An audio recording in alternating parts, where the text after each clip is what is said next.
Hey there, this is Peyton here with Profit Daylight, and on this video I am going to talk to you about the Elementor settings. I hope you're having a good time by working around with Elementor and you're learning a lot from these videos. If you feel these videos are being valuable, just go ahead and give me a thumbs up and subscribe to my channel, and I will continue posting more and more videos about Elementor. So as I said, in this video we are going to cover some of the settings. We're not really going to change anything much, but I just want to show you the settings, and I'm going to use the information on Elementor's websites to help me to explain this a little bit. So from the left side, from dashboard, I come down to Elementor and then I touch settings.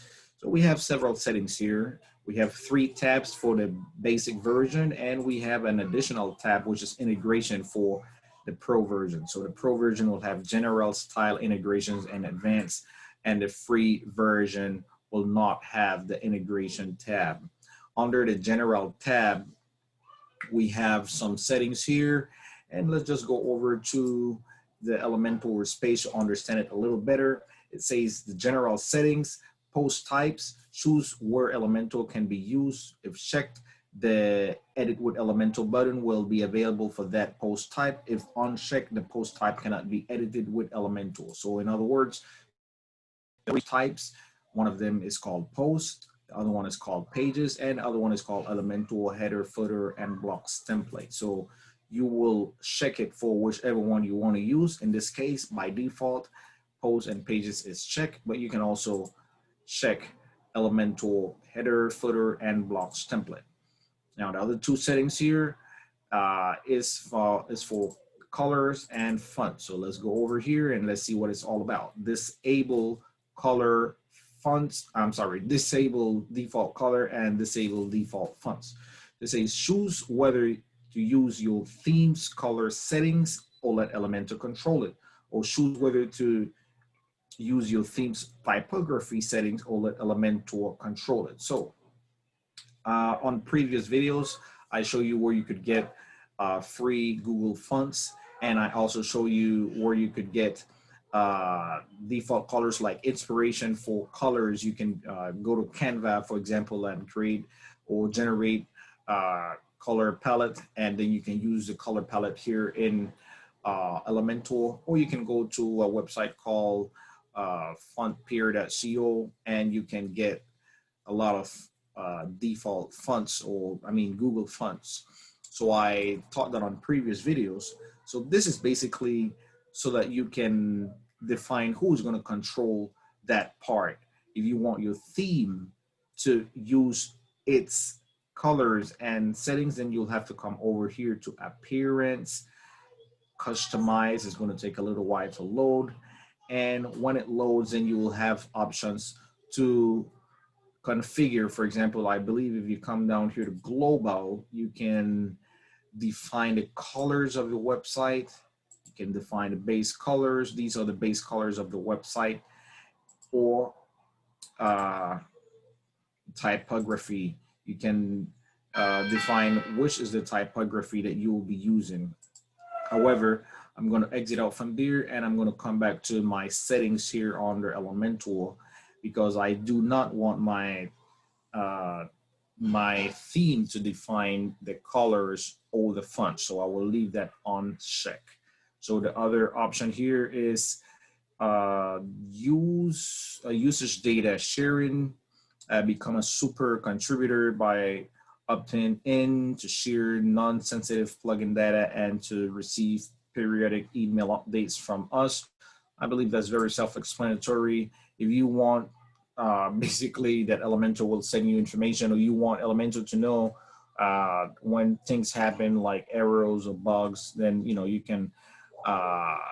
can select that option to improve how Elementor works and to also receive information when they get updates. So I'm not going to check that. Then I'm going to go over to the other tab, which is style. You're not going to find anything under style because you will find it inside the page builder itself. Inside the page builder is where you will find all these options under style. I don't know why they don't remove that tab if they don't have anything here, but not a problem. They're just letting you know that you can find a style settings, inside setting panel, hamburger menu, setting, site settings. So advanced, we're not going to touch anything under advanced either. I just want you to know what it's all about. For example, CSS print method. This is the recommended option here, so we're not going to change that. Let's come down here to the advanced.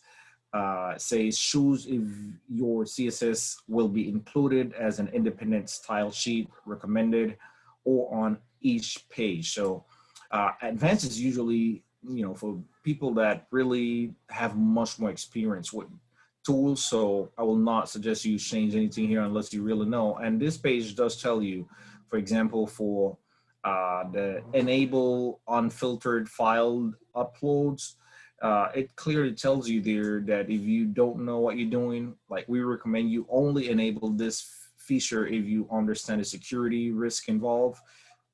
So in the majority of these settings on advanced, you don't want to go ahead and change them. Like this one, for example, switch editor loader method.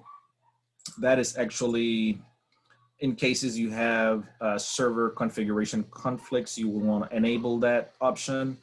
It's like to troubleshoot the problem with Elementor.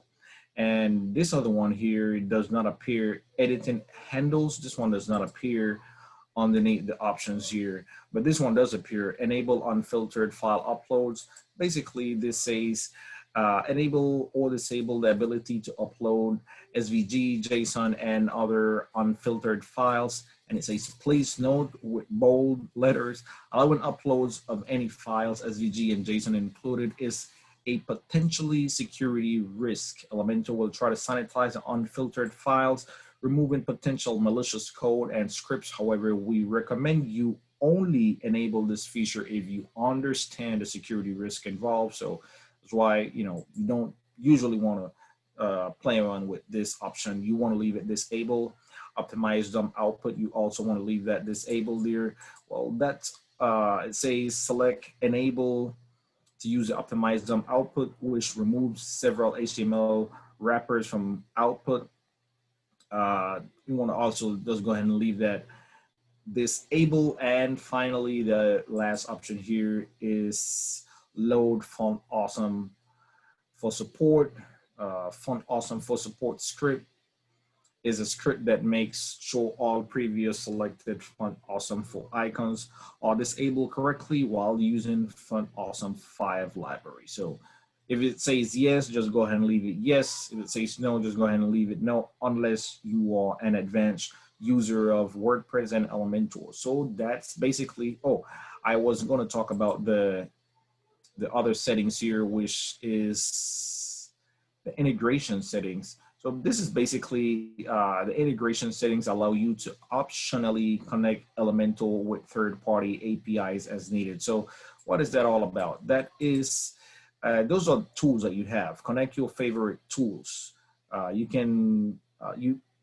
Developers have a lot of tools they are connected to. For example, MailChimp, Aweber, Drip, Active Campaign, and there are tons and tons of tools that you can integrate easily with Elementor. So for the advanced, for the pro users, those that have paid subscription of Elementor, or those that do not have the basic version, they will have this tab as I have on this other website. I do have Elementor Pro, and it says integration. So what I will basically do is just put in the site key and the secret key for that service. And, you know, you can come over here to the Elementor's website and just, you know, get a little acquainted with those tools. I believe one of them said, let me see if I can find it here. I believe it's on this page. Like, what is reCAPTCHA? reCAPTCHA is a free service by Google that protects your website from spam and abuse. And let's say Facebook SDK. Facebook SDK lets you connect to your dedicated application so you can track the Facebook widgets, analytics on your site, and so on and so on. MailChimp, enter your API key and then click the validate API key button to integrate MailChimp with Elementor. So that's basically, if you are a pro user, you can come to this tab here under settings, can come to integrations, and you can enter the required information. Sometimes it's going to be keys, sometimes it's going to be something else. So you're not going to get that if you have the free version of Elementor. So I just wanted to cover the basic settings or some of the settings inside of Elementor. I'll be posting other videos talking about other settings inside of Elementor where we have the page builder, but these settings were, let's say, outside or the backend settings. So I hope this video has been informative for you. If you believe it has been informative, just go ahead and give me a thumbs up, subscribe to my channel. I will greatly appreciate that. And I'll see you on the next video. Have a wonderful day.